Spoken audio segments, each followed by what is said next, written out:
Hello, everyone. This is Brother Benson Media together with Kikao na Sauti. Niko hapa na wenzangu. Wacha nianze na mwenzangu Msimamo. Msimamo, habari gani? Salama ndugu yangu Ruben, Mhm. lakini bado naona najisikiza tena, alafu pia sauti yako ilikuwa mbali kidogo.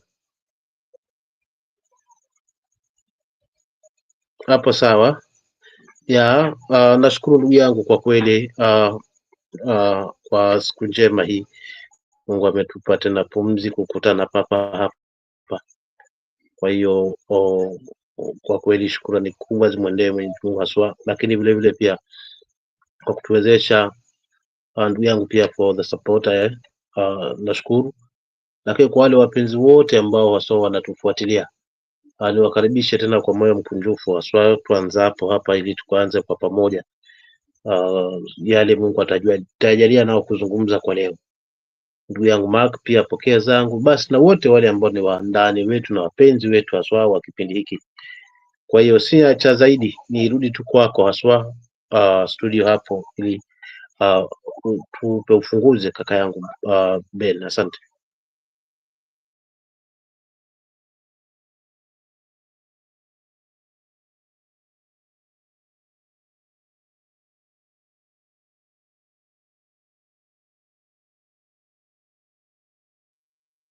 Mike. Wale ambao wakulima kutoka sehemu ambao wanapeleka mazao yao pale Ndhiwa Sugar. Wale wanapeleka mazao yao pale, kuna wale wanalalamika kuwa inachukua muda mrefu kabla kulipwa pesa yao. Sijui kama ni ukweli. Unajua jambo hizi ni watu wanasema tu, lakini unajua sisi sasa tukipata vitu kama hizo tunajaribu kueleza jamii watuambie kama ni ukweli ama tu ni mambo za siasa.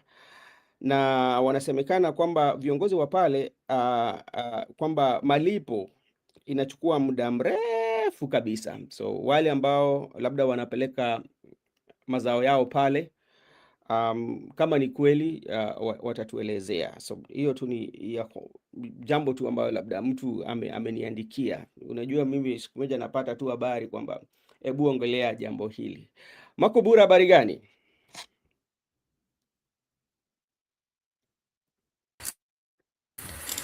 Niko vyema, nashukuru.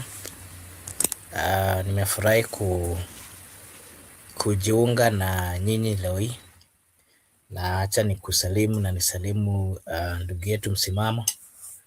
Natumai nyinyi wote mko wazima, asanteni.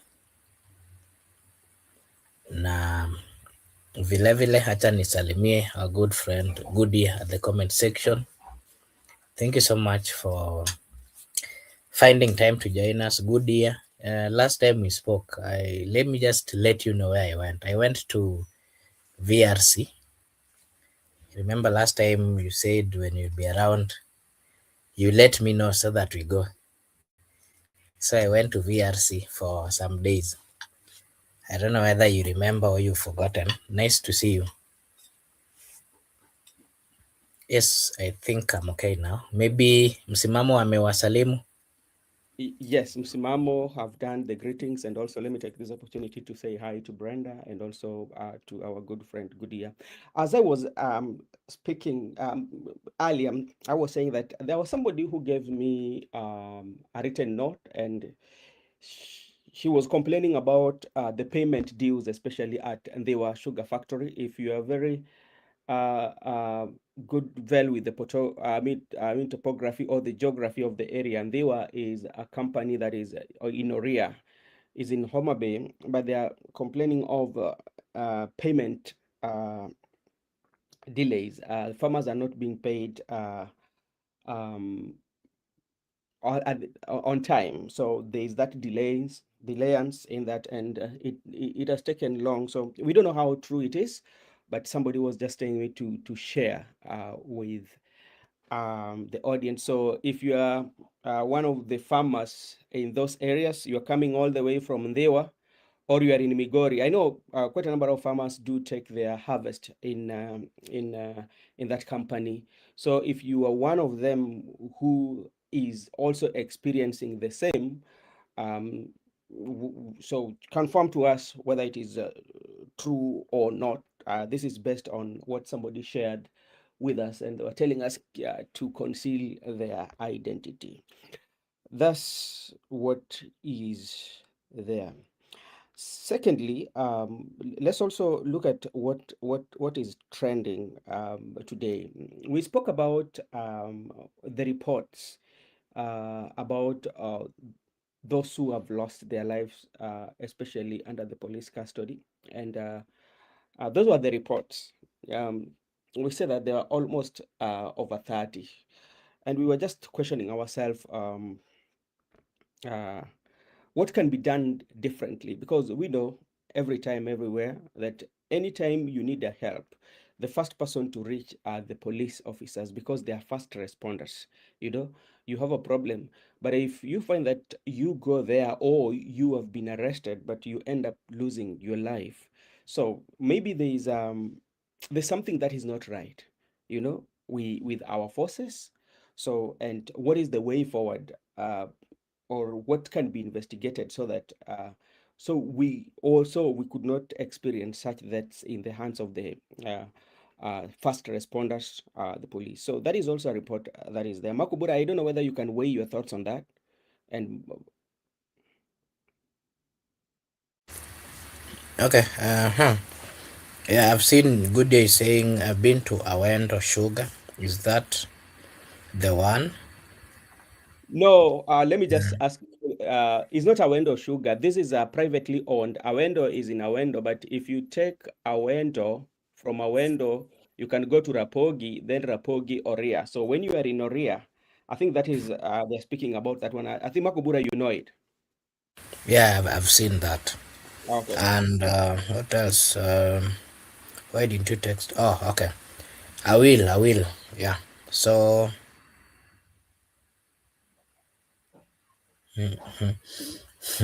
okay. Very nice. You've said Brenda is also at the comment, but I've not seen Brenda. Allow me to also say or pass my greetings to her and everybody who is watching. Thank you so much. And I just want to give my views on how employees have been dealing with their. Employers have been dealing with their employees. Employees. I want to tell you, we have a constitution in the Republic of Kenya, and I can tell you it is not being followed. And if I can give you just a glimpse of what I've been seeing around, and not so long, some few days, I've seen quite a number of employers simply making decisions without following the laws, more so the labor laws. People being terminated without any justification or reasons as to why they're being terminated. Most of them are being terminated more so when they have asked or when the employer sends that they are aware of their rights. We've witnessed that not once but several. Uh, we currently have a number of employers who really want to misuse the people, and they want to misuse the people in this sense. They want to, they want to get the services. They want the workers to give the services, but in return, they don't want to pay. That is the culture that is creeping on in the employment sector, and I think it's a serious thing that really needs to be discussed, because it's really making people to get into depression, into debts, things that probably you might not have planned for. Because for example, you find that once you're employed, you will know that at the end of the month or after a certain period, automatically you'll be finding your dues or payment. Having that in mind, remember you'll be planning yourself based on the income or the amount that you'll be expecting. But it's so unfortunate that as much as these employees are planning themselves, you find that the employers are not remitting, the employers are not doing their side. And you cannot even say that the company is not making money or anything, because it is these same employers who are in this company and they are seeing the company is growing, the company is getting money, there is, there is an improvement. Let me put it that way. But at the end, you find that there is no money. So you start asking yourself, what then are the expectations of these employers? It is a serious thing. And I can tell you, there are quite a number of people who are currently following up or having court battles, I mean, court cases in regards to the same. And when this has been brought up by whoever gave the information, I can tell you it is a serious challenge, it's a serious problem in the Republic of Kenya that it needs to be looked into very keenly, very seriously. We've seen people getting into depression, people, killing themselves. And if you try follow up, you'll find that there are frustrations on how they're going to just maruva, frustration on how they've done their best and they're not being paid for what they've worked for. So my take would be, it is happening. Let us not treat it as something that is we are hearing for the first time. We do hear this, and personally, I know quite a number of people who are going through the same termination without proper legal ways, without proper reasons, and people are suffering. People are very much stressed outside here. And that just reminds me that this evening, a friend of mine had called me, just trying to brief me of how tough life was taking him after a certain company decided to simply terminate the employment without properly following the law. So it is not strange. I think probably we need to direct this to the government and the relevant department to take keen note, because it is a serious offense that even the Constitution of the Republic of Kenya does not allow. We have labor laws, international laws. We have people like Atuoli who do come here every now and then speaking about the rights of the workers. But in real sense, I can tell you the rights of the workers have been neglected, and the employers are taking advantage just because they think, because they think that there are no employment and that the country is not does not have so many opportunities. So they want to take that opportunity to misuse the people who are giving the service. That would be my take, and it is wrong. That would be my take. All right, thank you so much. And if you are coming from that area and you are experiencing the same, just let us know. So the relevant authority or the management of that particular mailing factory should take key note of that and make sure that the people are being paid their dues, because that's where some of them get the money to take their children to school or to facilitate their daily life. So that is something that is there. Makubu, msimamo, kuna jambo ambalo labda ungeongezea? Hamna ndugu Hamna yangu. ndugu yangu. Okay, asante sana. Oh, Makubura, there's an observation that I've made, and of late, President William Ruto has been inviting quite a number of people to visit or to have a conversation at State House. And today, President William Ruto invited the watchmen, G4S, Raleigh Falcon, all of them around. I think there were around 5,000 of them or more. And one of the things that the president was speaking about was about changing the name, because they felt that calling them watchmen is not something that dignifies them. So they were proposing for them to the title should be changed. That is one. Also, president also was reminding that there was that salary increment that it is supposed to be done, especially with their employers, that they've not made it. But to me, it's okay for president to have such conversation, especially with the Kenyans who are working in the security sector, private security sector. But one thing that Makobura, one thing that I think should happen, especially that president should do, because to it is okay to host them in the State House, but it's also very wise enough for you to pass a law, as executive should propose a law whereby the members in the security sector or the members in the private security sector, we have what we call a minimum wage. So every employer who wants to employ the watchmen, they should have the law that say that for you to employ such category of people, it should be a minimum wage where you need to pay them. Because the reason why I'm saying that, you see, all these private companies, they get good money, especially to the services they are providing, to the properties. I know of one.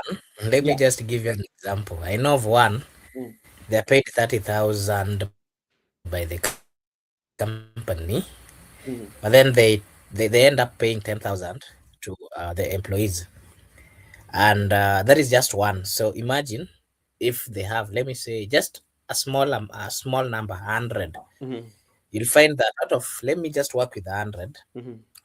100 by 30, that would be, is it 300? 300. 300. Is it really 300 or 3 million? 100 by 30. Yeah. Yes. That is 300. So just imagine Mhm, that out of that amount, mhm. you can hear me? Yeah, I can hear you. Yeah, I'm saying imagine out of that amount,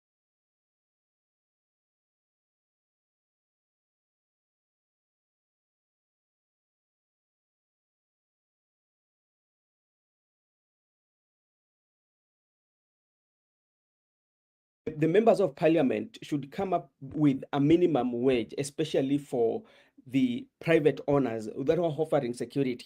Because if you come up with a minimum wage, the companies will pay them. But by just saying that we are changing the name to whatever name you want to give them, or to just giving them the name, but the life itself is not changing, then it doesn't make no sense, you know. So I think the best way could have been, they could have pushed for a minimum wage themselves in their proposal, and they say that, okay, pass a law, yeah, pass a law in parliament that's talk about minimum wage.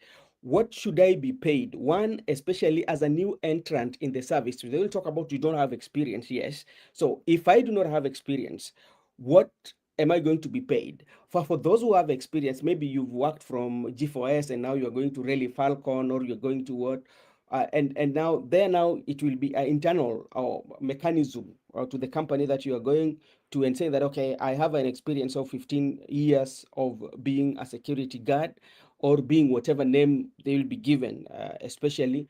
But to for the for this population, especially the security, I think it is high time the minimum wage should be passed as a law for them, because a majority of those companies that they work with, they have contracts in various organizations that give them a good money, and what they are paying the walinzi si vizuri. Then secondly, the working condition.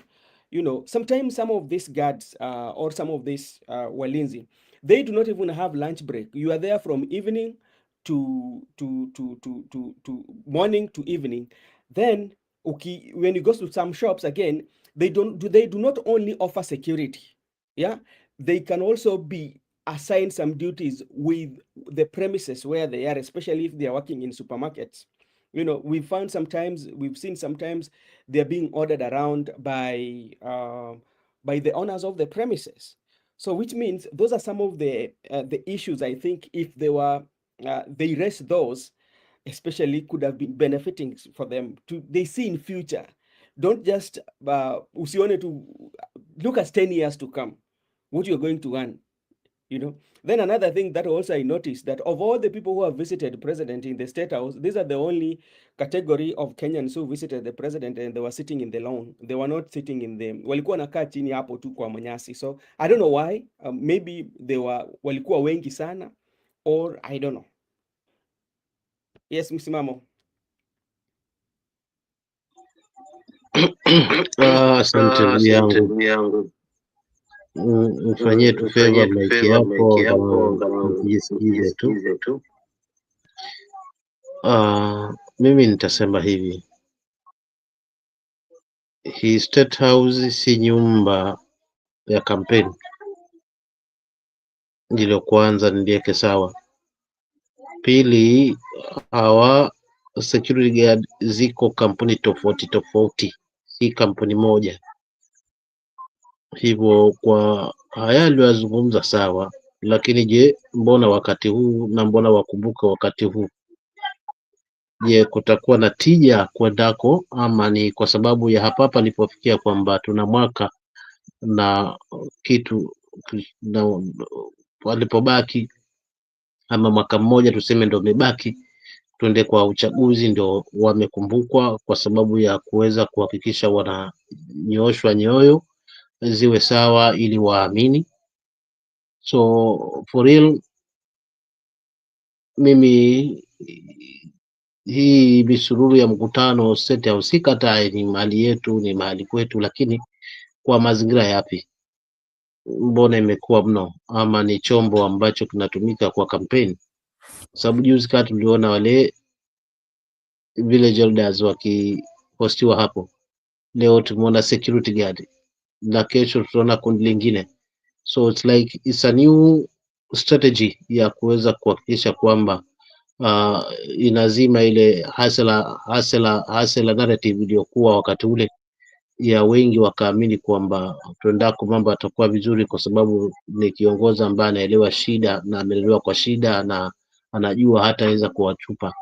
That's why tena tunaona haswa hii misururu ya matokeo, maendeleo ambayo yanakuja kwa kasi kwenye kipindi hiki chote, ni kuweza kusahaulishwa yale madhila ambayo tumekuwa na maswali tangia awali kuhusiana na utendakazi na uhakiki.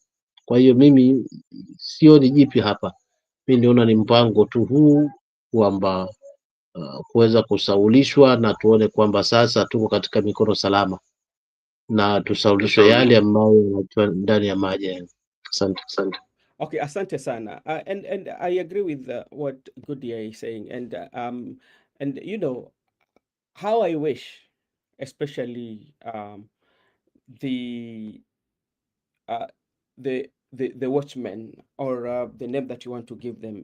How I wish they could have had a proposal that look at long term for them, that can benefit them in the long run, because this is this is this is what happens by going to State House alone and talking about all that, and there is no tangible, or there is no law that has been passed especially to improve on your salary, you know.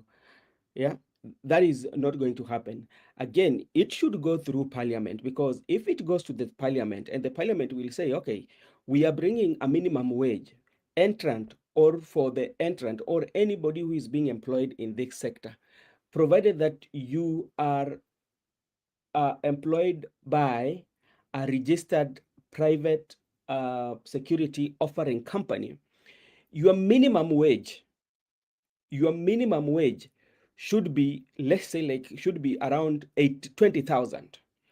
Yeah, that is minimum wage for one person, you know. And that one will be okay, because this one will help you in the near future. Then secondly, when you are entering in this contract, there must be a contract where you signed, and in your employment it should explain, or it should give details on paying your benefits. Is SHA being deducted? Because there are some of some of these watchmen, they do not Brother, have SHA. They do not even, there's no deduction that is being made out if of their. Sorry. I've personally had an interaction. Let me just give you a glimpse of what is happening. Uh, there's something like, let me put it, it's something like a contract. And I don't know whether those contractors also, I don't know whether these companies have like legal department, because if you look at how the contracts are structured, they are structured in a way that if you're somebody who understands the law, you will question, because it does not really protect the employee. It only protects the employer, and the terms are too harsh. They are too harsh for the employee, but not the employer.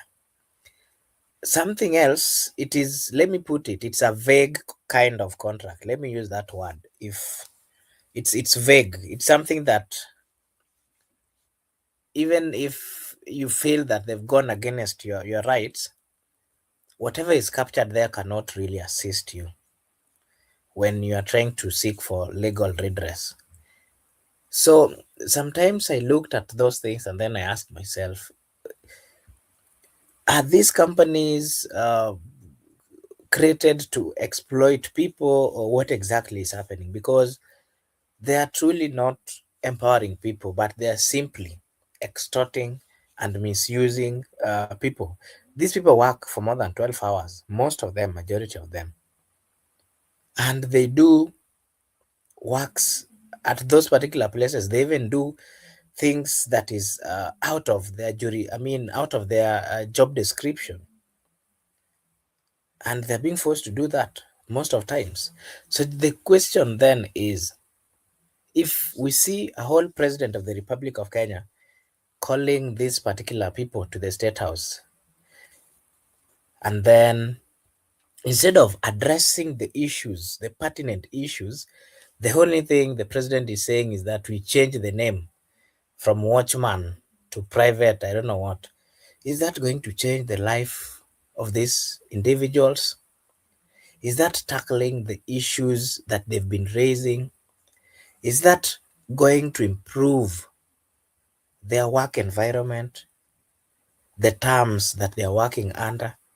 The truth of the matter is, the president has the power, and as the Constitution of the Republic of Kenya gives him the highest power within the land as the president, these are some of the things that he can simply, by one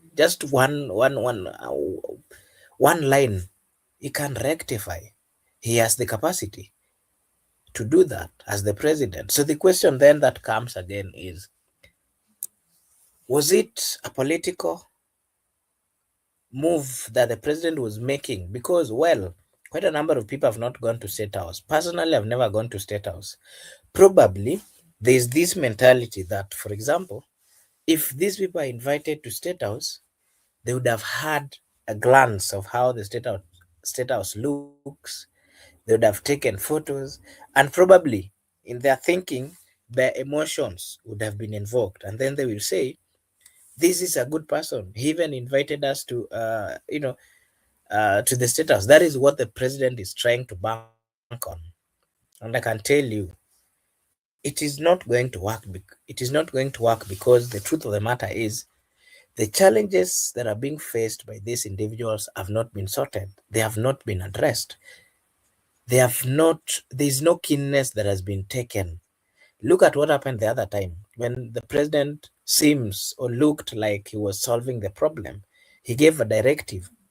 Well, let us just assume that even if he did so in goodwill, which probably he didn't, there was no goodwill there, because if there was, we would have seen an implementation of the same.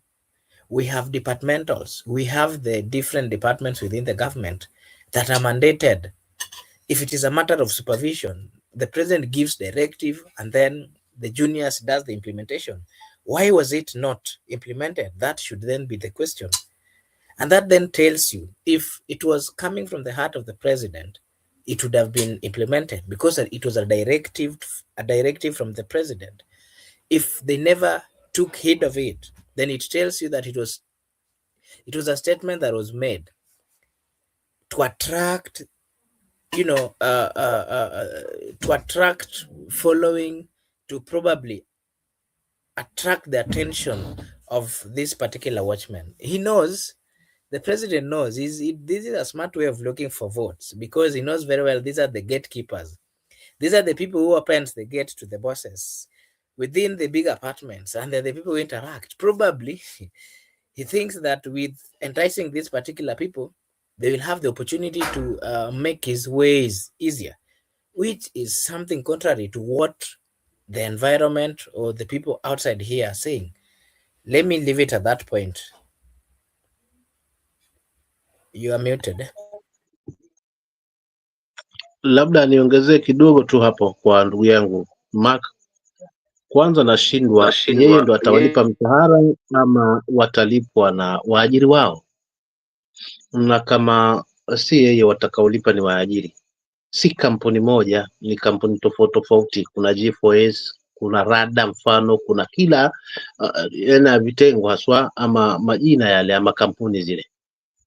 Je, hawa ambao ni waajiri yeye amewapangia fungu lipi, ama wameitwa tu kisha mwisho wa siku waondoke na 3,300 mfukoni tu ili ionekane tumekinyaga State House, kujenga matumaini na kujaribu kuleta upenzi wa kutafuta kura kwao?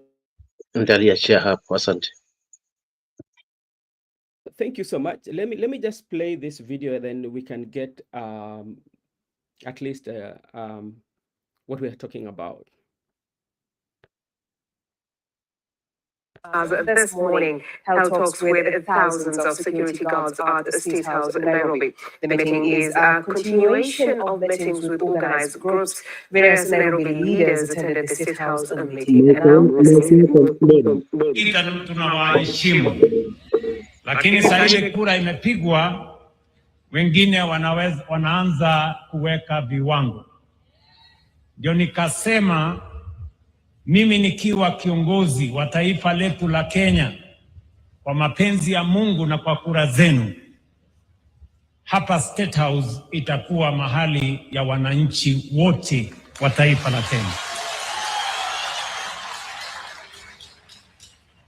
Lakini kusema ukweli, sijawahi kuwa na mkutano mkubwa kama wa leo. Hey! Bwana,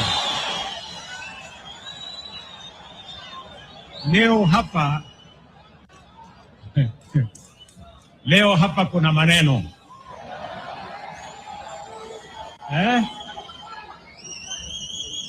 kwa sababu officers wangu wananiambia tuko na watu 27,000 hapa, na hiyo ndio mkutano mkubwa sana kufanyika hapa State House. Na nimefurahi ya kwamba hiyo mkutano mkubwa wa State House, kwamba mnajitolea through the cold of the night and the silence to welcome us when we arrive, and often the first to confront.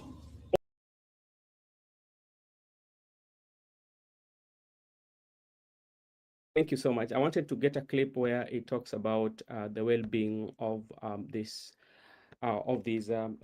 guards who always assist us, especially opening our gates. But if you look at it very keenly, despite the fact that now we have to look at the political side of it, it is indeed true. This is a political rally, and the president has changed the tactics of how is doing his politics. And if you look at it very keenly, president is using the State House as his headquarters, especially to meet various groups, organized groups, and this is something that we are going to see. Remember the other day, some months back, he met the hustlers, especially the people where the young people from Nairobi. And remember, he promised that he's going to meet every young people who is coming from all the counties. So this is the politics of 2027. And to me, some of the promises that the president is making, some of them cannot be actualized. How I wish that the security guards could have taken this opportunity, and by providing proposals that is going to work for them. Yeah. And one of the proposals that we've talked about is our working condition. You know, how are they going to make sure that their employers provide a good working condition, especially with some of them given a very good medical cover?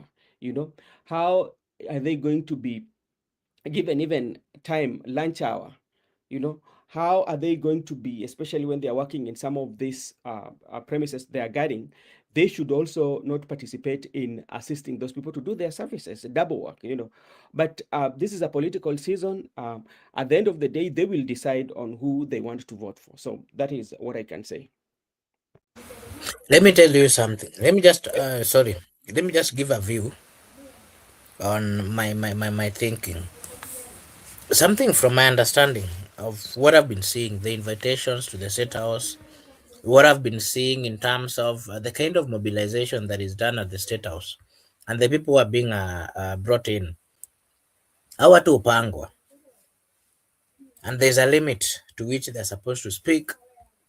Actually, they are being given a guideline. The leaders and the people who are supposed to speak, they are always given a guideline on what to speak about and what not to speak about.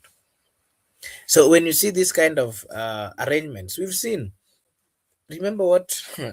If you want to see, if you want to, let me just give you a scenario or an example. If you want to know how governments or leaders can, how far they can get when they are looking for sympathy from the people. You remember the story of Sonko when they bought vehicles branded with ODM, colors. Then they went, according to his statement, zikachomwa. And then what did they say? That it was ODM organizing and all those kind of things to get the sympathy of the people, to evoke the emotions of the people. It is the similar thing that the president is doing. The president is simply calling these people, having known very well in his mind, and of course the people around him, that this is a smart way of trying to evoke the emotions of the people at the low level. The same tactics were used during the Asla Nation. You remember the Aslas? State House itakuwa yenu. You remember the Aslas? Mtatoka chini from bottom mkuwe juu. Hii serikali itakuwa ya mama mboga na sijui watu wa bodaboda. When the cabinet secretaries were being appointed, there was none.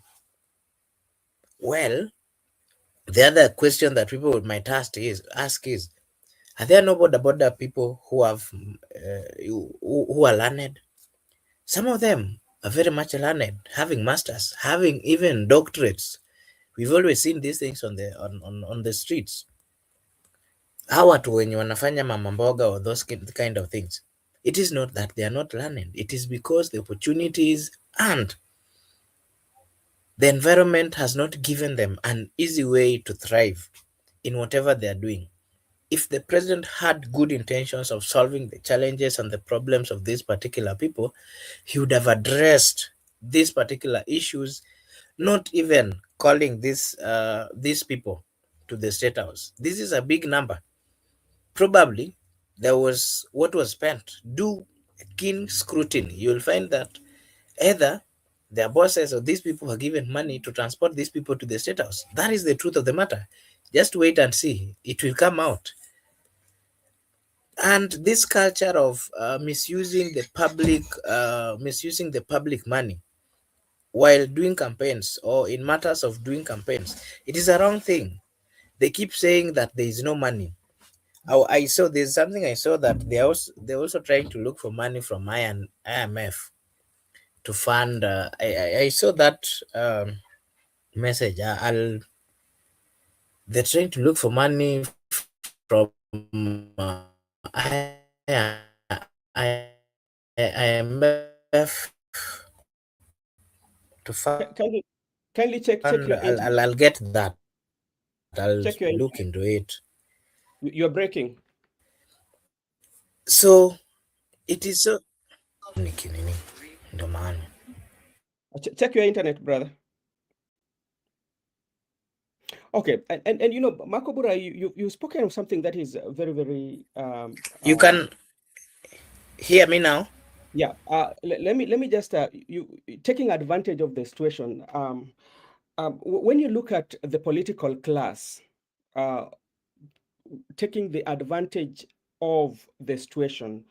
For example, the state, or maybe we can call the financial status or the financial strength of the people they are serving, and using that especially to buy that status so that they can get votes. That it is an intelligent way of buying their votes. For instance, we are speaking about the challenges that especially the watchmen are going through. We know because like these are people that we meet on the street. These are people that actually we meet them even in our places of work on some of the treatments that they usually get, you know. But we know those situations. And now the president is coming and okay, we are changing the name, the title. We are no longer going to call them watchmen. Yes, we are changing that. But how can we especially change their way of life, you know? How can we change their way of life so that one, they can have a very good pay? Because some of them take longer hours working, you know. How can we change that? How can we improve their life? That is what I'm kind of like asking, you know. And another thing that also maybe you can talk about, the people themselves, do they understand their worth? Or it is just a matter of knowing very well that, okay, we are poor and we've been called, or we are like this and we've been called.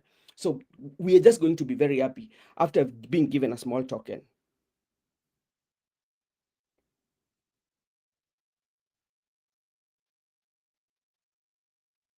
Okay, we've lost Makobura.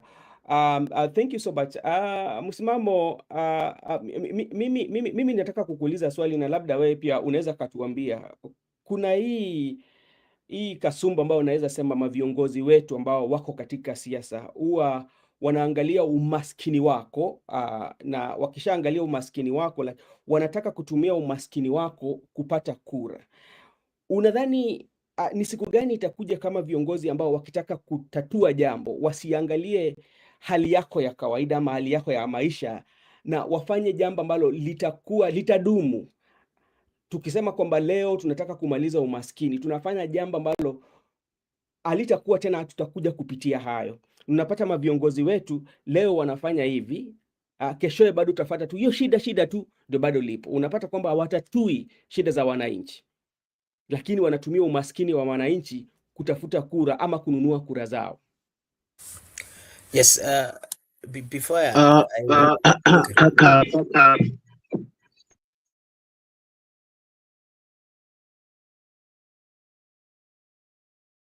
endelea tu Mark.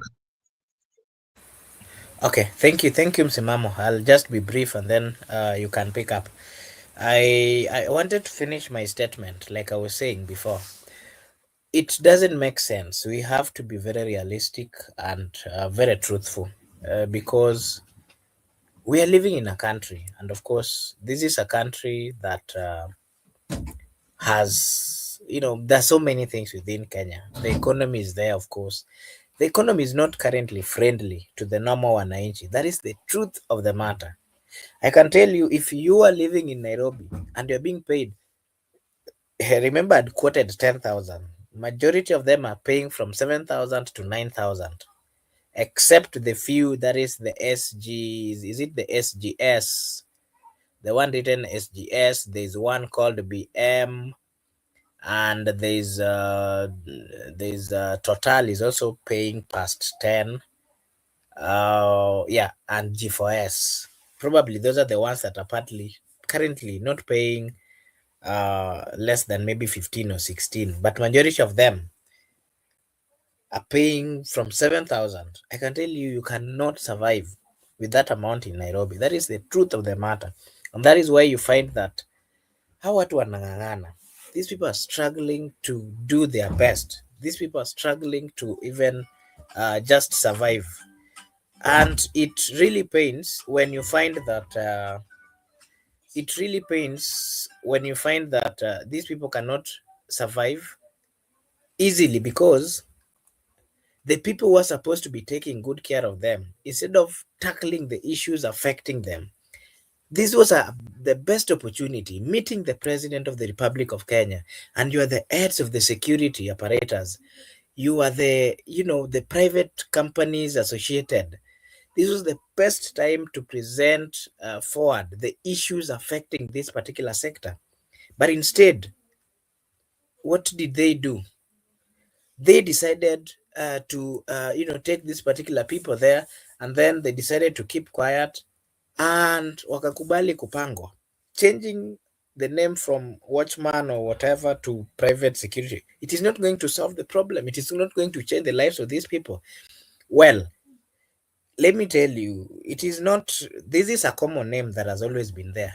There is no way, even if the president decide to change it to special elites, whatever, it is, the people will not use it. The name that is you that people are used, the people are used to is watchman, if not watchman, guard. And it is, there's nothing wrong with that, so long as you increase the pay. And hata ukiitwa umbwa, so long as unalipwa, there's no problem. The problem here is the pay, the environment at work, the terms. Those are the issues. Let the president, through his people, decide on how these things are going to be changed. Let them not tell us about changing the name, because changing the name is not solving the lives of these people.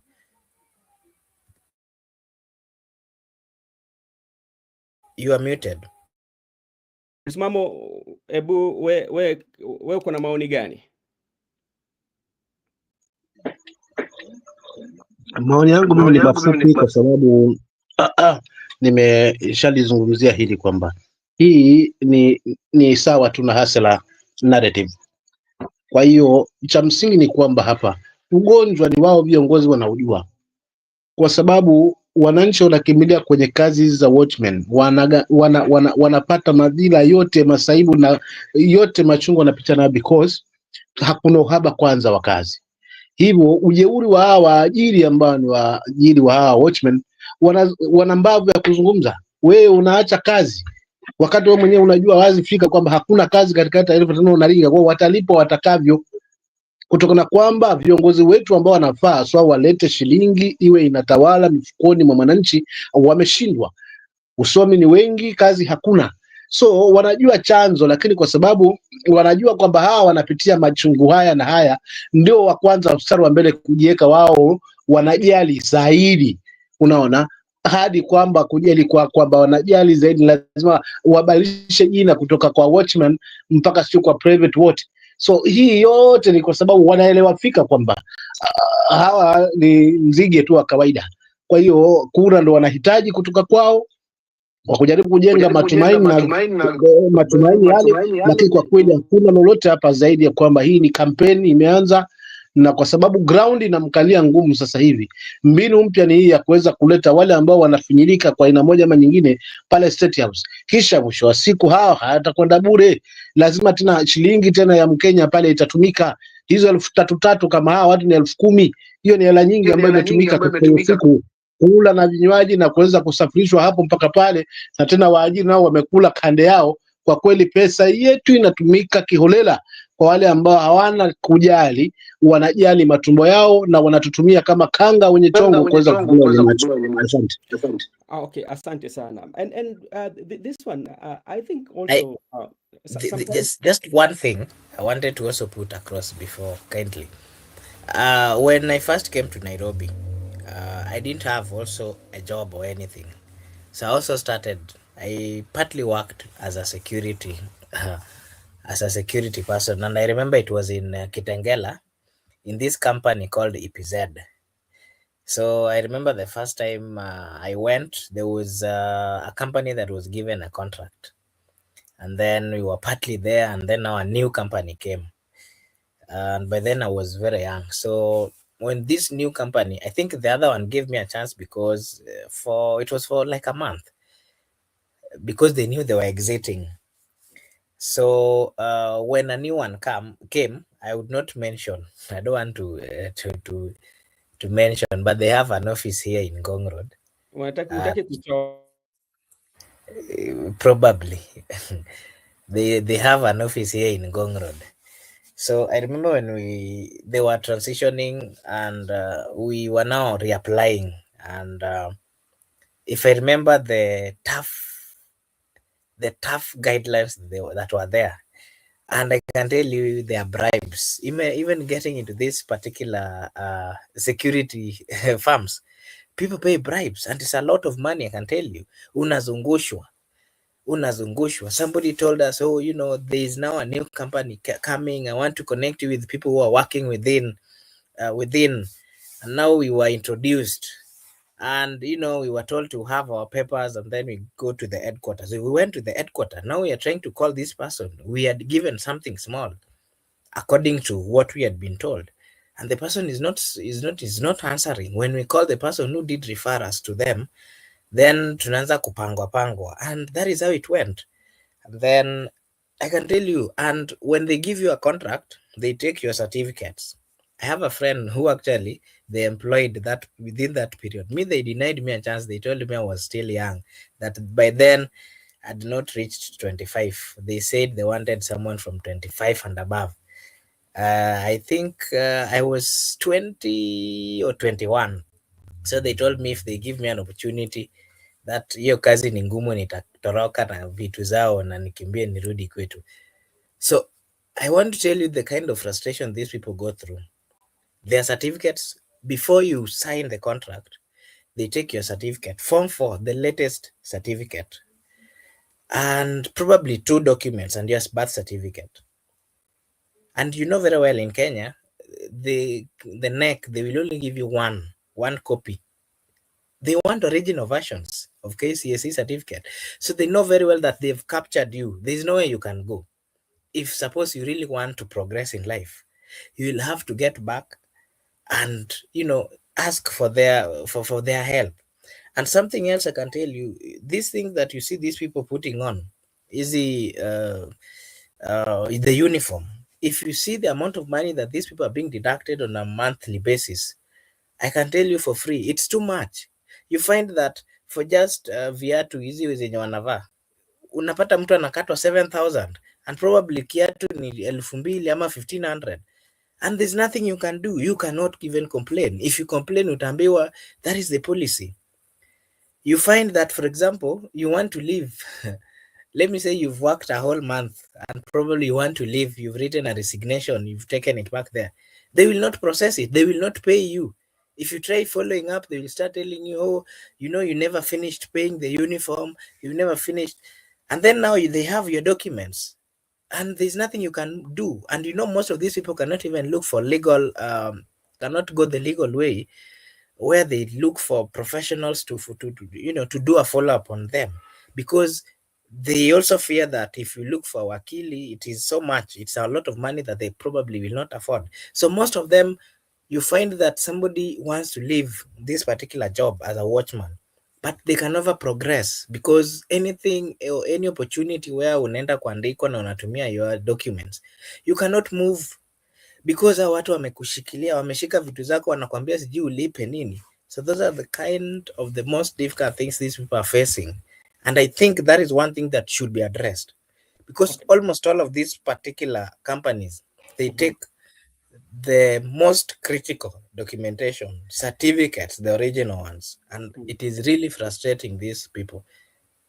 Oh, okay. And Makobura, I agree with you, and that's why I usually tell that sometimes it requires a good leadership, and this good leadership is it does not only stop with the presidency, but it stops with our representatives, especially the MCAs, the members of parliament, the women rep, and all that, because like they are the eyes of the people, and such like frustration when it reach their desk, majority of them sometimes do not even care about. And that one reminds me, even there was a time I was having a conversation, especially with majority of the border, especially when it come to how they secure loans, especially to get the motorbikes. You find that the contract they sign, especially when they are acquiring these motorbikes, do not favor them, because one, the person who drafts this is a lawyer who is associated with the lending or the lending company. So you find that maybe you've been remitting, or like you're told to pay 300 per day. You pay 300 and you only miss a day. then the next minute they are coming for their motorbike, which doesn't make sense, because like because like you're signing something that you are not knowledgeable about. Because one of the things that also is also disadvantageous to them, they usually don't understand these contracts, yeah, because you are coming out of frustration. And that's why I was telling, like taking advantage, the social advantage of a particular group, because they know that their social status, they need this job, and their condition are worse, so they will have to get the job if opportunity provides itself. But still, the job is not going to even assist them or help them to facilitate their daily living, because the contracts themselves are frustrating to them. So I think we need a crop of leaders who will always actually assist the people that they represent. Makubura, there's this issue that has been going on between the CS for Interior, Kipchumba Murkomen, and Rigathi Gachagua, back and forth, whereby, if Rigathi Gachagua make a political pronouncement, then the CS for Interior will follow it up with the same political statement. How does this one put the security of the country? Because, like, Kipchumba Murkomen is not only, he is not a CS for Jubilee, or is not a CS for two-term, is a CS for the whole republic. But if it reaches a point whereby, as a CS, and now you come back and forth with the political personalities, how does this one put the office of the CS? Maybe to begin with, Musimamo.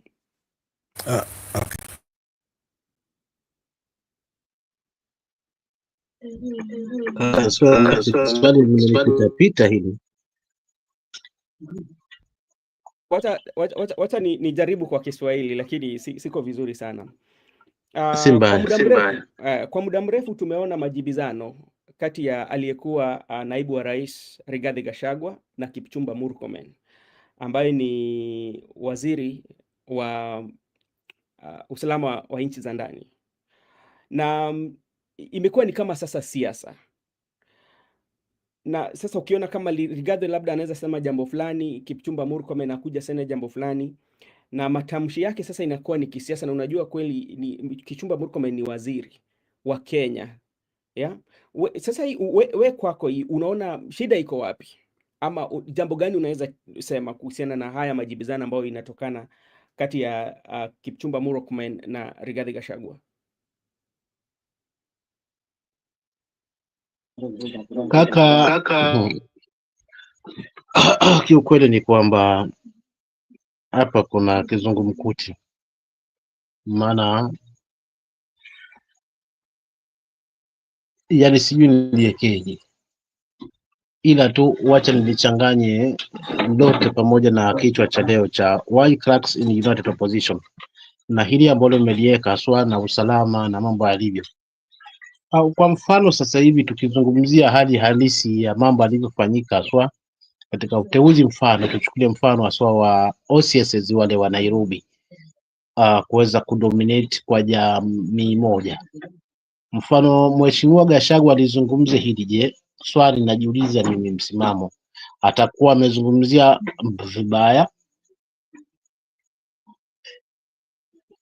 Maana jambo moja ndio ukiangalia wamedominate sehemu nyingi haswa katika jiji lile. Je, tukisema hii nyumba si tunalipiga jiba bure, hii inanuka nyama, itakuwa tuna makosa?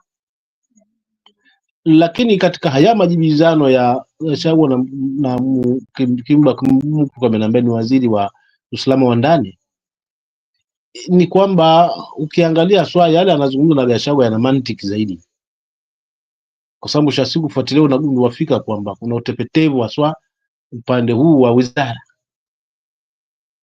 Hivyo haya majibiziano ndio ni ya kisiasa, kwa sababu kiukweli tumeshuhudia si mara moja mara mbili haswa mawaziri wenyewe haswa kujitoa kimasomaso na maspika kuweza kupiga kampeni kama kawaida kinyume na katiba.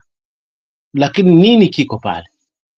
Mimi naona narejea nyuma haswa kwa wakati ule wa mheshimiwa marehemu Matiba wakigombana na Ford wakati ule, Ford ikapasuka mara mbili na huku na kule. Ni mtindo huu ambao unaletwa tena upya.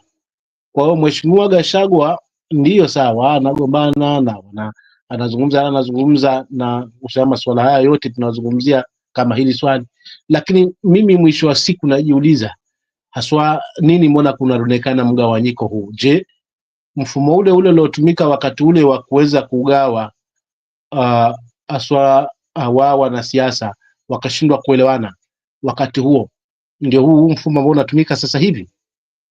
Ukitazama kiundani ni kama maneno yanawiana. Labda tu nikuulize swali. Unadhani waziri hako sahihi? Kwa sababu kwa matamshi ambayo yanatolewa na Mheshimiwa Rigathi Gachagua kumjibu, unadhani waziri hako sahihi? Waziri hayuko sahihi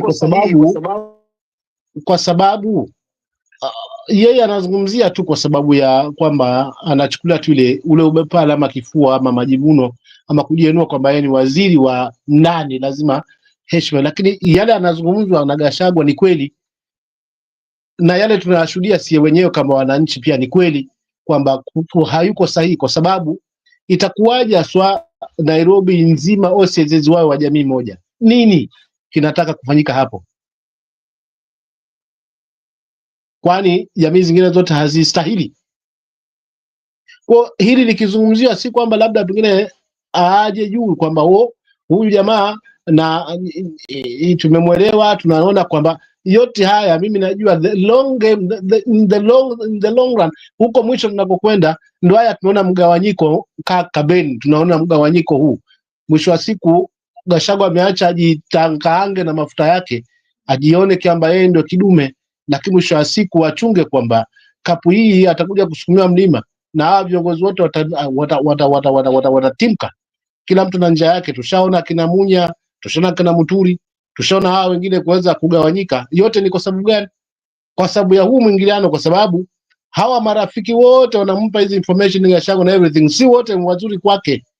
Haya matamshi anayozungumza ndiyo sawa, yanalenga, ndio yanayofanyika sawa, lakini mbona anampa kifua kiasi kwamba mwisho wa siku hawa ndugu zake ambao anafaa ungane nao ili kuweza kutimiza neno one time, mwisho wa siku watagombana na hawako mbali, kwa sababu kila dalili tunaiona sasa hivi kwamba kuna huo mgawanyiko na mpasuko, unaona.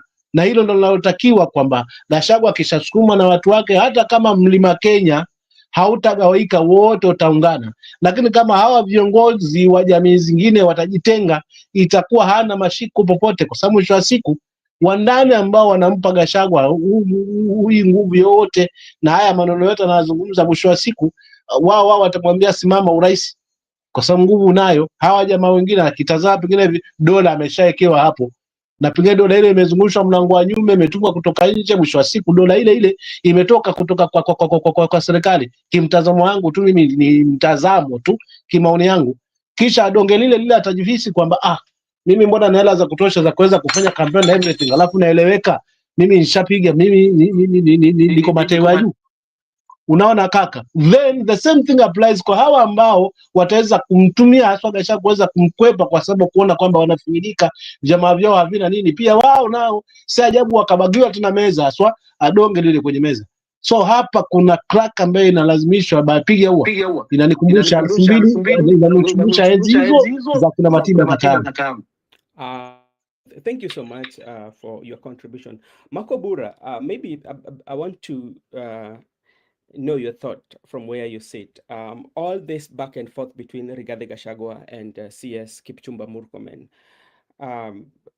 do you see it is a good thing, especially for Murkomen?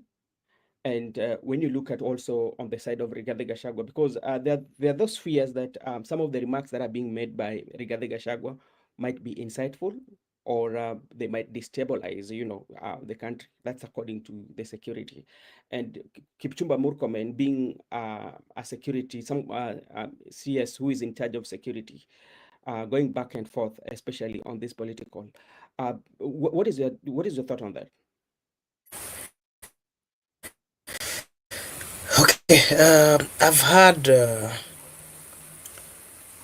quite a number of leaders, including Senator Cherargei, coming out to say that Cabinet Secretary Kipchumba Murkomen is an incompetent Cabinet Secretary.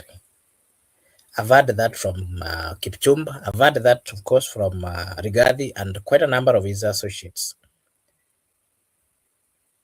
But let's be truthful enough and do an analysis of first the position and what the Constitution says or talks about. Kipchumba Murkomen is a Cabinet Secretary for Interior. A docket that the most sensitive, let me put it so, and it is even in the Constitution that it is the most sensitive docket, and it requires the most sober, a sober leader, a leader who focuses on security matters of the country. It is so unfortunate that a Cabinet Secretary who is a lawyer, for that matter, an advocate of the High Court of Kenya, and not just an advocate, is even a lecturer, not once but several times. He even said that he taught Senator Cherargei. So we expect him to behave as a professional, as somebody who is learned. It is so embarrassing that Kipchumba Murkomen is going against the Constitution of the Republic of Kenya, a constitution that he is part of those people who are trying to educate people about it. The Constitution is very clear. A cabinet secretaries are not supposed to involve themselves in matters of politicking within the country.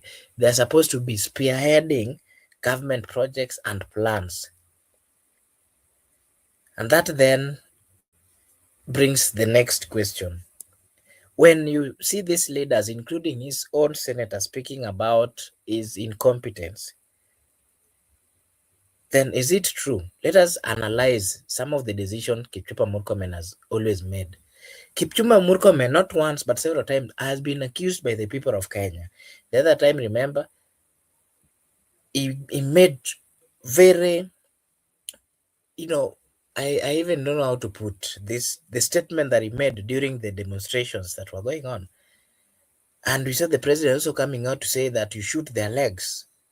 And Kipchumba came out to defend. When the people of Kenya started asking pertinent questions, he was kind of trying to withdraw from his statement, saying that he was misunderstood. And this is not the first time. We've seen him making some reckless remarks which are not supposed to be made by a cabinet secretary in his docket, because it is the most sensitive. The words that comes out from Kipchumba Murkomen are the ones that can cause a lot of insecurity within the Republic of Kenya than what he is trying to accuse others of. Rigathi Gachagua is, let me put it in quotes, an opposition member. And that is the truth of the matter. The Constitution of the Republic of Kenya gives any Kenyan, and not just any Kenyan, even leaders, a good reason to oppose a government. It is right to oppose the government. Makubura, let me just follow up. If the Constitution gives them that leeway, or Constitution provide for that, but is there a limitation, or is there? I'm coming to that. Of what you should say, because that one is also a concern. I was getting to that. You also have to look at, as an opposition leader, you have to look at what is it that I can do that cannot plunge country into chaos. That is what I'm getting into. And this is what I'm saying. Rigathi Gachagua is an opposition leader. And just like any other Kenyan, they have the leeway or the constitutional rights to challenge the government in power. But they're supposed to be doing so within the framework of the Constitution of the Republic of Kenya. If a Kenyan or Rigathi Gachagua has made statements which are threatening the national security of the Republic of Kenya, then there are procedures, there are departments, there are people who are supposed to take that particular statement or that particular action to ensure that Rigathi Gachagua is taken through the relevant authorities within the country. Rigathi Gachagua is not above the law. That is the truth of the matter. Kipchumba Murkomen has always confirmed, not once but several times, that Rigathi Gachagua is not above the law. If he's not above the law, why can't they face Rigathi Gachagua and do what is necessary instead of a cabinet secretary in charge of interior coming out to also make political statements which are not serving the whole thing that the people of Kenya expect from him? He's supposed to be simply, if he thinks or he believes that his juniors are not working or taking actions, he's supposed to give them instructions. After giving the instruction, he's supposed to sit back and relax and wait to see whether it is implemented.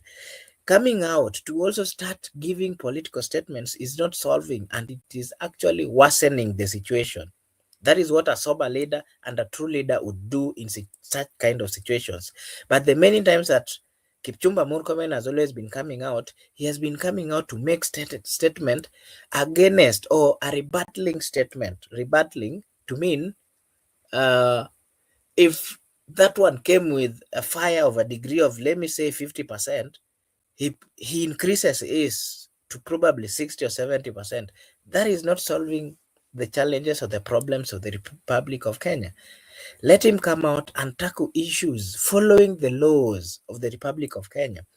We have this department that is supposed to deal with rhetoric statements. How is it called? That one doesn't work, Makobura. NCIC. Well, it doesn't work. But remember, we have a president, we have a constitution, and the constitution gives them the power. These people are being paid, Brother Benson. I don't think it is right for us to come and say it is true, it doesn't work. Makobura, we are not new in Jerusalem. We are not new. That's what I'm saying. That's what I'm saying. They've never done something that is tangible. We've always seen these inflammatory remarks coming from the leaders, but none of them, to say, not even like in the administration of President William Ruto, way back, it's ever since this commission was formed. I agree. I agree with you, but remember, we have a president, and the president is in charge. So if it is not working, then it should be disbanded. I think that is the best thing that should be done. The other day, I saw them doing recruitment. Quite a number of people are being employed in that particular department. What are they then doing? If they're not working, the best thing is let the president do what is necessary. Let them follow the constitution and disband it. But if you see a cabinet secretary coming out to rebuttal or to make political statements, it is something that should be questioned. And that is why I'm saying Kipchumba Murkomen can do better. Let me close by saying that he can do better by doing what is right. Let him not come out to behave like a normal politician. The position that he's holding does not allow him to get to the levels that he is currently getting into. I think like what is happening, we've become immune of following what is required of us as a law, what the law requires us to do. And this is not only happening with those leadership that are in administration right now, but it is our normal, even in the united opposition. Look at what happened with the former the member of parliament, the remarks that he made. Look what the CS made. You can go and listen to what Arun Cherot said when he was in Kericho. Go to Nelson Koech and all these leaders, not only from all the divide, because they know on how they maneuver, or they know when it suits them to do so. So when I listened to the NCIC the other day, giving pressure and doing that, but you look at the history where we've come from, especially inflammatory remarks that are being made by leaders. And by the way, Makobura, if to be sincere, a majority of Kenyans, a good number of Kenyans, so a larger percentage of Kenyans, none of them usually make these inflammatory remarks. The inflammatory remarks usually comes from the leaders, and they're the people who sometimes after making these inflammatory remarks, they create chaos. And that's why I was telling you this. that the leaders have always known on how to take advantage of the situation. Yeah, they know the volatile, how it's very volatile. Like right now, for instance, we are having the groups of 2-term and 1-term.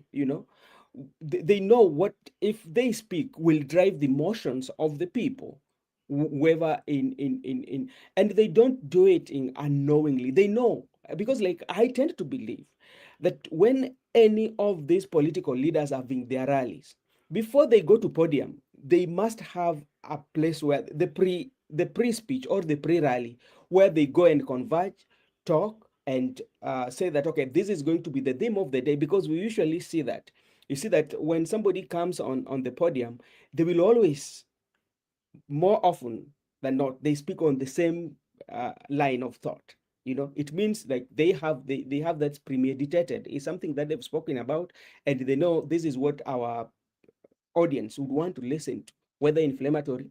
Then after that, they come that, okay, I was misquoted. That is not what I meant. But if you go to the videos, or you go to the footage of what happened, it's exactly opposite of what they said, that I was misquoted, Makobura. So as much as we can say that, okay, the this commission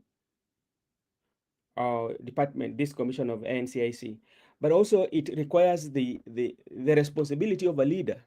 You know, what you should filter on what you are saying. You cannot just come and uh, uh, you monopolize the views of the people, or you monopolize the thinking thought of the people, that, okay, this place is a 2-term, we are not going to vote a 1-term.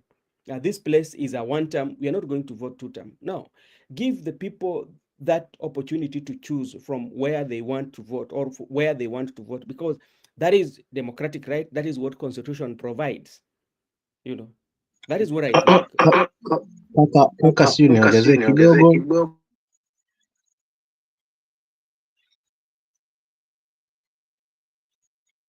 si kama unanipata?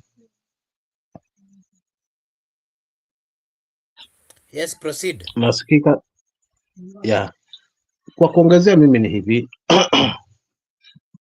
lazima turudi katika foundation ya msingi wetu wa katiba. Viongozi wakiitii na kuiheshimu katiba, mwongozo ule ule, tutaondokana na hili. Lakini kama viongozi hawatatilia mkazo hii katiba ambayo imeweka wazi kila kitu, tutashuhudia haya ambayo tunazungumzia hapa. Kwa kila tume itakaowekwa, kitawekwa mtu fulani ambaye ataweza kukaa pale kwa ajili ya either iwe ni hiyo tume ya NC mlivyozungumza, ama ni tume ya uchaguzi, ama ni tume gani. Kila tume ile itakaotengwa lazima itakaoekwa na makutwikwa majukumu yale, atakayebandikwa pale yuko kwa ajili ya nini. The same thing applies kwa nyadhifa kama vile za mawaziri ama za uwaziri ule. Mtu anawekwa pale kwa niaba ya mtu ama kwa niaba ya kiongozi, kinyume na katiba. Kwa sababu ukiangalia hata uteuzi wenyewe hasa wa mawaziri hawa, ukitathmini haswa kimuongozo wa katiba, hajafuatwa kikamilifu, kwa sababu katiba ina jinsi yake ambavyo inahitaji haswa mawaziri wateuliwe. Lakini ukitazama the way waliteuliwa, wengi wao waligombea nyadhifa, wengi wao walikuwa haswa katika position hizi za siasa, na mwisho wa siku lazima watakaa kisiasa katika nyadhifa zao. Lakini na wale ambao watatukwa majukumu haswa ya kuweza kutetea pale ambapo wanastahili kwa niaba ya Mkenya, unakuwa ni ngumu. Kwa hiyo lazima viongozi haswa either wa serikali ama wa opposition, wale ambao wanapamia kutengeneza serikali, kwanza watii kwamba lazima ifuatwe katiba kwa faida haswa ya Mkenya. Lakini kama katiba itakuwa kisogo, basi tutashuhudia haya ya malumbano, lakini mwisho wa siku hawa wanaruka huku na wengine wanakuja upande huu na wengine wanatoka kule wanakuja upande huu. Kama inakuwa sasa ni mwendelezo wa siasa hiyo, lakini mwisho wa siku anayehamia ni ule mpiga kura ambaye ni Mkenya wa kawaida. Mimi nitaka kuanzia hapo padogo tu jamani, asante.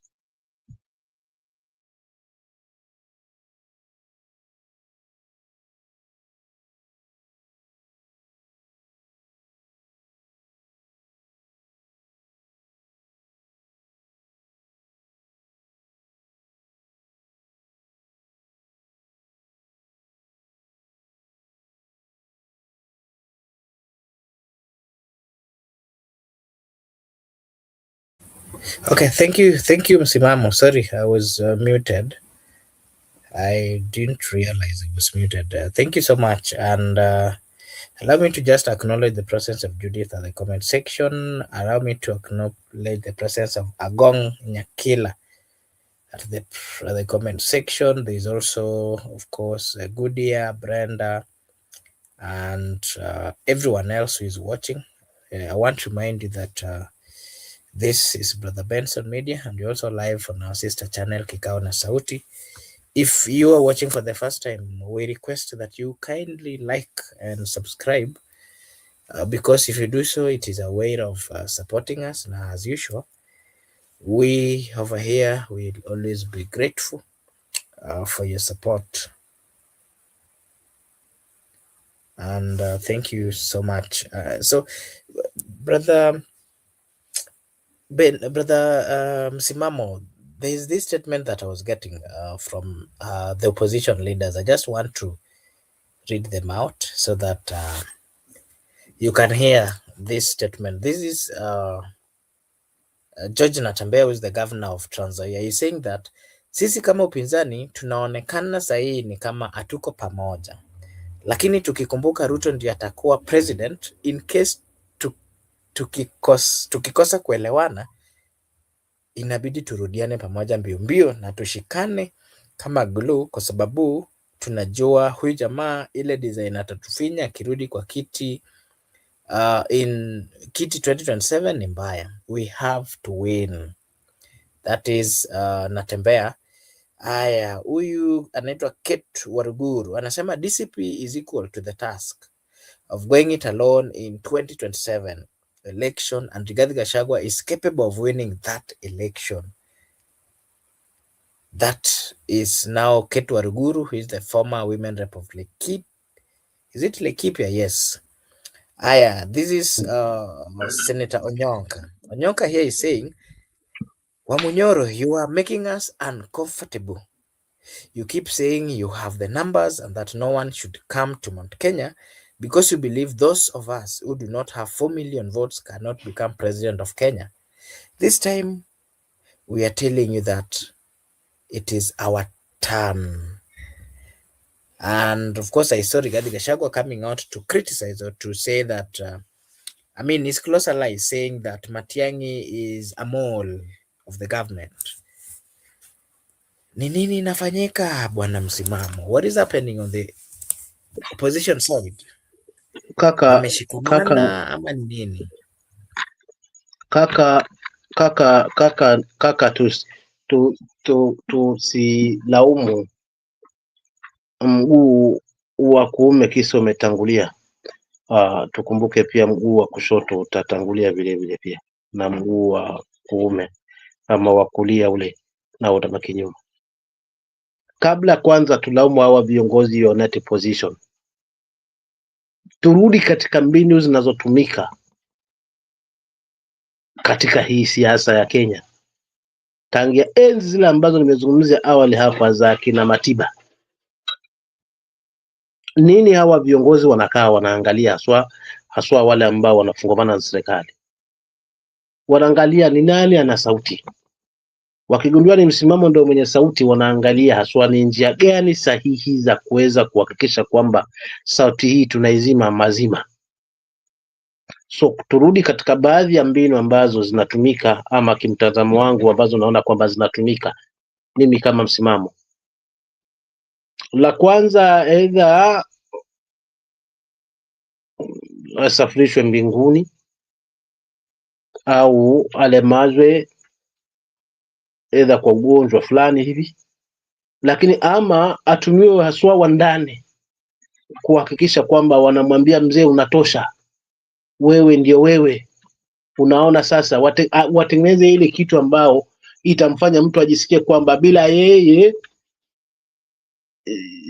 hakuna kitu kingine, yeye ndio huyu kusema, kama sasa hivi ambavyo tupo haswa, ambapo mheshimiwa Gachagua ameingia katika hiyo trap vizuri mno, kwamba anajiona kwamba ni yeye haswa, kwamba ana numbers, chama chake ndicho ambacho haswa kimeweza kuja kwa kasi zaidi na kupiku vyama vingine vile vyote ambavyo viko mlima, na pia na kwingine, lakini pia vile vile yeye anakuta ndio yeye mwenye kusema haswa, kwa sababu ametengeza jambo la tija zaidi ya ulikalao, kiasi kwamba hawa wengine hawajaweza kulitengeneza jambo ambalo hawa wengine lina kila matamshi na kwa kila kauli zile ambazo wanazitengeneza basi zinawatema nje wenyewe.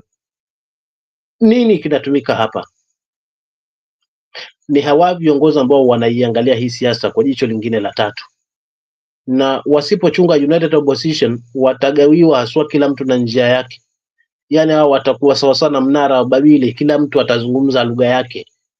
Yule akimwambia lete jiwe, huwa analeta panga, na hapako mbali, yani pamekaribia haswa ili hisabu ikamilike zaidi, kwa sababu mwisho wa siku Gachagua atambua unatosha na uwezo unao, hata hela hizi ataweza kupewa, na pembeni hata asipewe na hao ndugu zake, lakini zaweza toka hata nje kwa marafiki kutoka nje, watumike wengine, ambao bwana pesa ya kampeni ndio hii na kila kitu cha kufanya. Maana tuliyashuhudia haya kina mwenda zake kina Matiba wakati ule wa mgawanyiko wa Ford. Kama ukifuatilia hiyo historia ndugu yangu Mark, na naomba pia uifuatilie zaidi, ndio utaijua hasa zaidi nini kilijiri wakati huo, na mwisho wa siku mgawanyiko wa Kibaki na wengine hapo viongozi mzee akaingia haswa katika uongozi. Ndio hili ambalo tunaliona sasa hivi. Kunatengenezwa maarufu wa mtu wa lazima, kisha mwisho maarufu ule ndio utakomkaanga.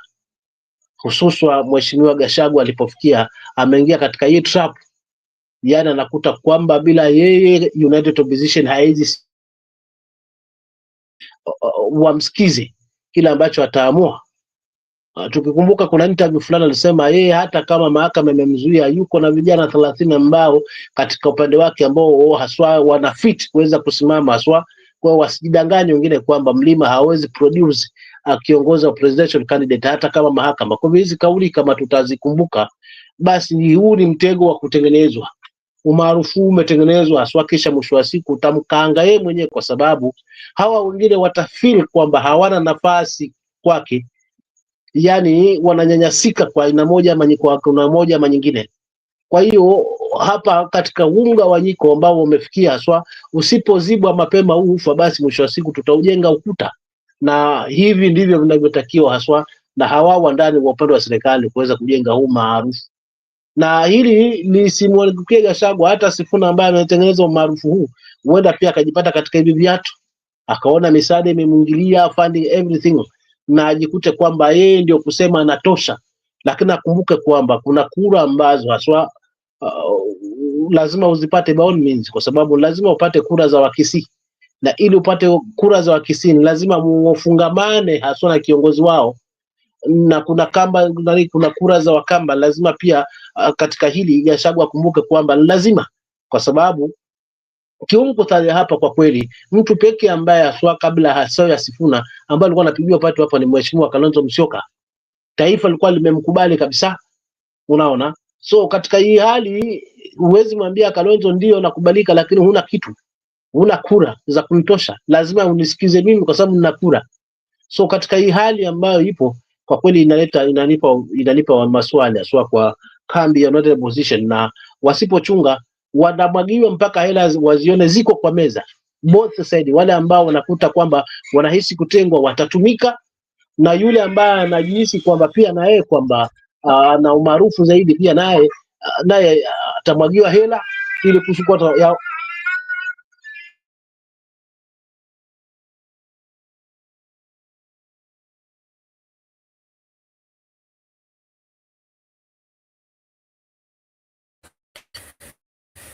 Okay, thank you. I think Msimamo will be coming back. Allow me to just kidogo tu nilitaka naona shangazi yako kaamka hapa, nikaona analeta fujo kidogo, nikabidi nipige mbiu kidogo angalau washughulikiwe. So kiukweli utakuta kwamba hapa kuna kizungumkuti, na ndio pale kwa tunazungumza so kwamba kwa kweli lazima tuangalie njia ya kuweza kumuondoa kiongozi ambaye yuko kwa mamlaka.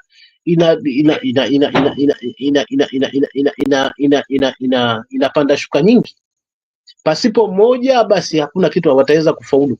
Kwa hiyo nadhani hilo ndio bado limekaa. Kwa hivyo hawa ambao ni wandani, kuna wale ambao wanamaanisha, lakini kuna wale ambao wanatumika kama moto.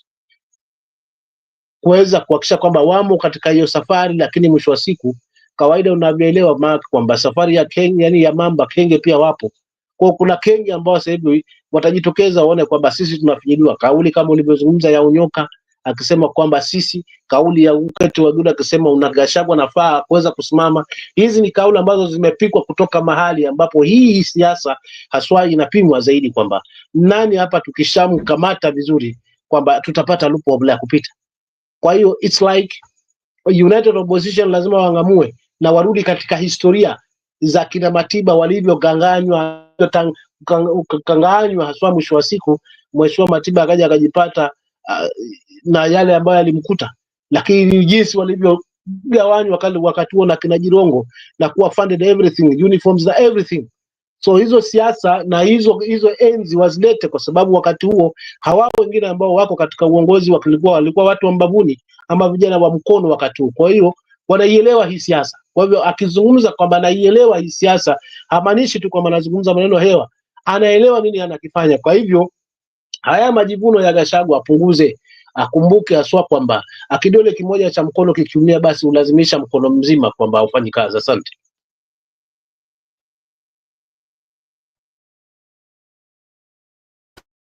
Okay, thank you so much, Bwana Msimamo, for your take. And I would like to just remind our viewers that this is Brother Benson Media, and we are also live on our sister channel Kikao na Sauti. You can always join us via the comment section by simply giving us your views, or we do share a link. You can always click the link and it will direct you to the studio where you can as well come and give us Mark, allow me to respond to my... Proceed. Sorry Mark for interrupting you, but I'd want to add something from where my brother Gudi has left. Hapo kwa ndugu yangu hapa, sometimes kuna vitu vingine vinafanyika pasipo kujua kwamba wewe ndio unasetiwa, kwa unajiingiza wewe mwenyewe, unajikanga. Kwa hivyo huyu siamini kwamba yuko na deal na Mheshimiwa Ruto, but anatumiwa sasa. Ndio anaona hiyo tofauti yake ipo na anakuta kwamba akuwin ndio huku, lakini anajikaanga yeye mwenyewe, yani kwa kuweza kuwa set, ametengenezwa awe katika hiyo hali bila yeye mwenyewe kuelewa kwamba ametengenezwa. Kwa lazima angamue hilo kwanza, lakini siamini kwamba wanafungamana kabisa kwa aina moja ama nyingine. Ndio sikataa wanasiasa ni wao watandikapo sipo lako na hawaaminiki, lakini la hili kimtazamo wangu, huyu jamaa ametengenezwa aswa katika hii hali hii, ili kusudi mwisho wa siku hawa wengine ndo watajitoa wenyewe, kuona kwamba Gachagua sasa alipofikia anajikuta kwamba yeye ndo kila kitu. Hawa watajitoa, wakishajitoa hii loophole ndo imepatikana sasa jamaa wetu kupita katikati. Asante. Nitaka kuongezea hapo Mark, pole kwa kuinterrupt.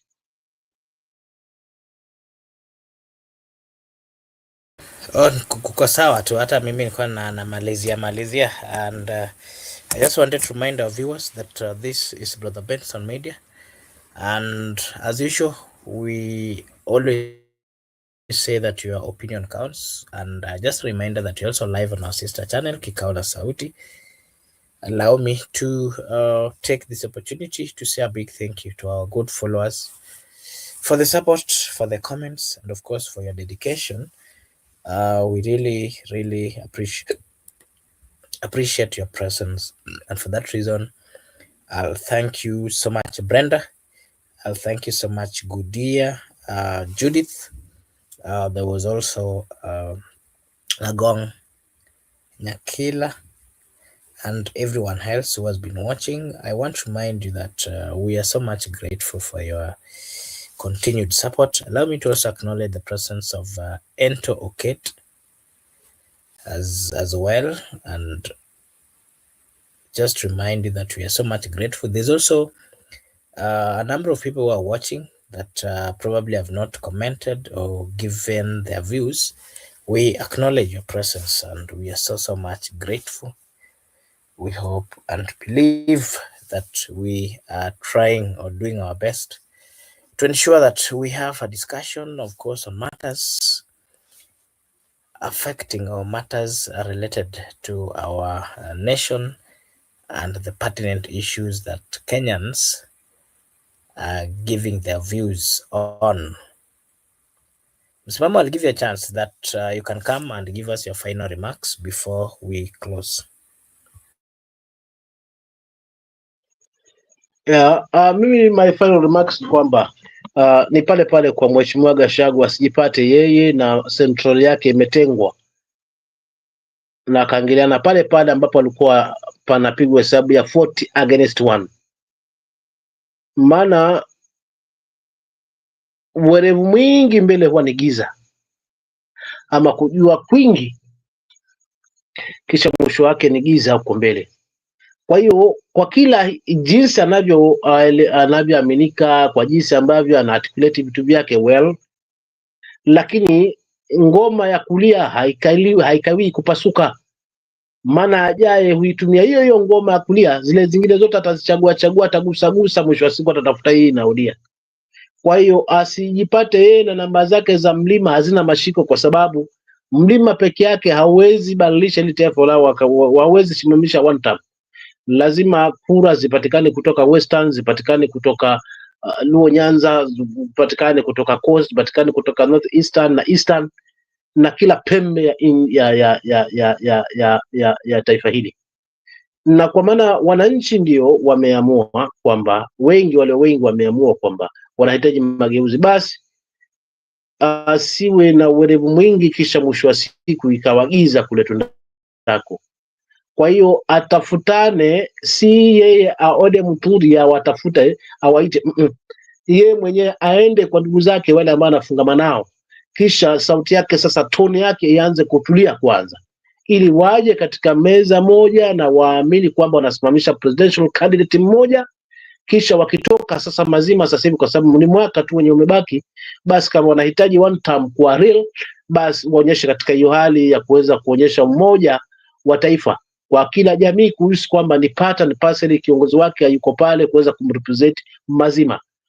Lakini kama itaendelea hii ya wao ndani kwa ndani, vita vyao vinaanza kutoka nje sampli hii, basi ajiandae ya mlima kuweza kutengwa, hata kama utakuwa umeamua sauti moja kinamna gani, kisha bila wengine hauwezi fanya lolote. That is my take for today. Thank you so much. Allow me to also maybe end at this particular moment. And once again, to appreciate and to say a big thank you to everyone who joined us. We really appreciate your presence and, of course, your support. May God bless you wherever you guys are. And we will always be grateful for your presence, for your support, and, of course, for always being there for us. Allow me to appreciate the presence of Benson Simamo for finding time to join us at the panel section. And our good friends at the comment section, we are so much grateful. May God bless you wherever you are. And I want to wish you all the best wherever you are. And may you have... yes, Msimamo, you want to say something? Yeah, hata nilikuwa icha niwakumbuke na ndugu zangu pia, ni waage pia ndugu zangu upande wa pili, maana sikuwa nimefanya hivyo. Gudia Judith, alafu kuna Ang'ong Nyakila, alafu kuna Brenda na wengine wale ambao wanatufuatilia popote kule. Ni waage haswa kwamba kesho ni siku, Mungu akijali, pia tutakuwa papa hapa kuliendeleza, lakini niwapongeze kwa kazi nzuri wale ambao wanatuwakilisha upande wa comment section. Haswa hilo tu ndio nilitaka kuaga ndugu zangu, kwa sababu nilitoka hapa nikiwa na wasiwasi sana, ndugu yangu Mark, kwamba one term it's real, but now inaanza kukitumbua, kinaanza kuingia mchanga tena, na mto huanza hivi hivi tu nyufa kidogo, na mwisho wa siku kawa mto haswa. Kwa hiyo wajipange zaidi. Thanks a lot, asante kwako. Back to you Mark, na tuonane Mungu akijali. Okay, thank you so much Simamo. We appreciate, of course, you finding time to always join us. We don't take it for granted. We are so much grateful for you, and we pray, of course, that may God bless you and your family members, as you come out to give your views on matters, of course, affecting or in one way or another matters of the Republic of Kenya. Participating or being part of it, it's not an easy thing. The Constitution gives the people that freedom, but not everyone is available to give their views and to advise. So we appreciate your presence as well. Good year. I've also seen your message. We are so much grateful to you as well. Probably you can just put it through the number instead of the super chat, probably. Yeah, the usual number that we was shared to you previously. We appreciate so much. Thank you so much for finding time to be with us, and as usual, we are grateful. Good year. I'll look for you and probably let you know what or how it went on this other side of VRC. Maybe probably if you find time. There's one in UK, by the way. I'll look for you. We'll discuss much. We'll discuss much on that. And before we close, I want to remind you that, of course, we've had a discussion on why cracks in united opposition. Will they succeed to remove Ruto? That is part of the discussion that we've been having. And we've given quite a number of our views, including the comments that have come from the leaders, the disagreement that we've witnessed, and not just disagreements. We've also seen quite a number of leaders accusing each other, calling each other mole, and also, quite a number of things. And if you'll be watching this, probably you'll have a chance to get to hear part of what we have discussed. And I want to say a big thank you. May God bless all of you and see you tomorrow. Bye bye.